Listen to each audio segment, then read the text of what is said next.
Hey Myth Junkies, Mama Mythos here and welcome back. For those of you joining us for the first time and you want to see more, don't forget to subscribe and ring my bell to get notified of new uploads.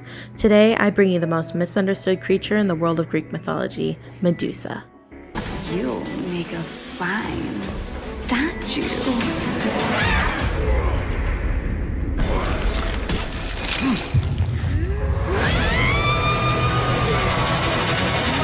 She's mean, she's scary, and she's got a glare that can turn you to stone. Medusa, pre-snake lady, was a beautiful young maiden who was ancient and powerful, born of Forces and his sister Ceto.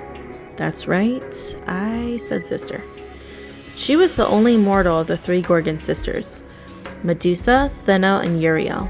They lived near the famous stream Okinos, all beautiful and peaceful. That is, before Athena transformed Medusa, and soon after, her sisters too. Post-transformation, they all resided within a seaside cavern to the far west, parallel to the mouth of the underworld. Like many bird women and serpent women, she is a creature of the borderlands, guardian of the threshold and of hidden wisdom. Medusa is often pictured with brass wings to symbolize her freedom between the two realms.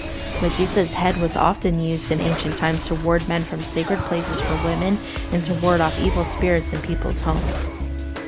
Did you know that Medusa is associated with the reason why coral hardens outside of water? In Ovid's Metamorphosis, he tells of a time where Perseus laid her head down to unchain Andromeda, which leads to why coral hardens into a stone. The fresh seaweed with living spongy cells absorbed the monster's power, and at its touch hardened, its fronds and branches stiff and strange. The sea nymphs tried the magic on more seaweed, and found to their delight it worked the same, and sowed the changeling seeds back on the waves. Coral still keeps that nature, in the air it hardens. What beneath the sea has grown a swaying plant, above it turns to stone. So we know who Medusa is, but what is her real story? There are three main ideas as to how and why she was transformed into a monster. You decide which one you'd prefer to believe. The first story is normally told to a younger audience to avoid the more graphic details. Medusa was a priestess in Athena's temple. She was beautiful and fair, and Athena grew jealous.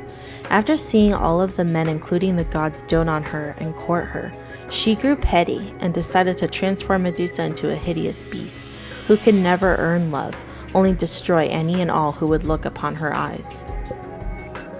The second story is the most commonly told story. It was originated by Ovid, the author of Metamorphosis. Medusa was a priestess who served Athena and was to always remain a virgin, pure and devout. Poseidon and Athena were feuding at the time, and to ridicule Athena, he had raped Medusa, her highest priestess, inside of the temple. Athena had witnessed this crime, and instead of victimizing Medusa, she punished her and transformed her into a monster for betraying her.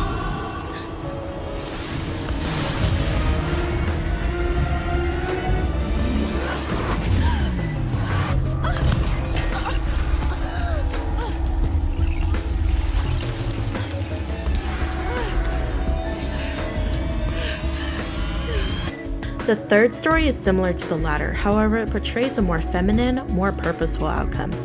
Medusa, fair Gorgonian maiden, was raped by Poseidon, Athena's uncle.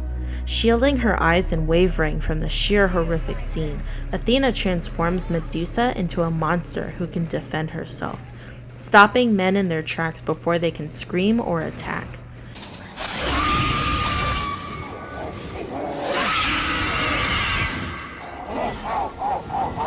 Medusa is isolated to the seaside cavern with her sisters, so they may protect one another from any man who would force himself within.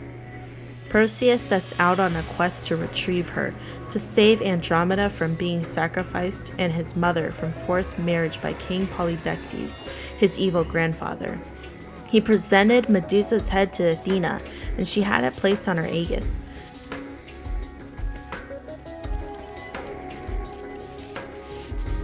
In full clad, she stormed battlefields with Medusa at her side. Medusa's death itself created beauty and strength.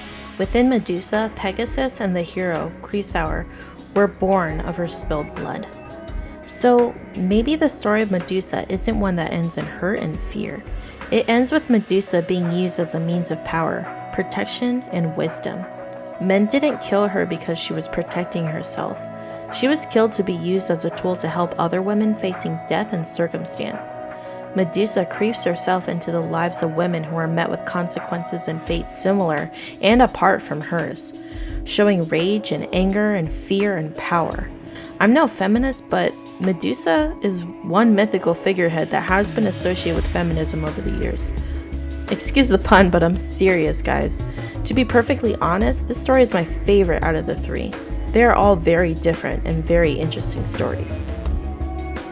Well guys, to wrap this up, I just want to say thank you for watching this video, and I hope you continue to stay tuned and watch this channel grow.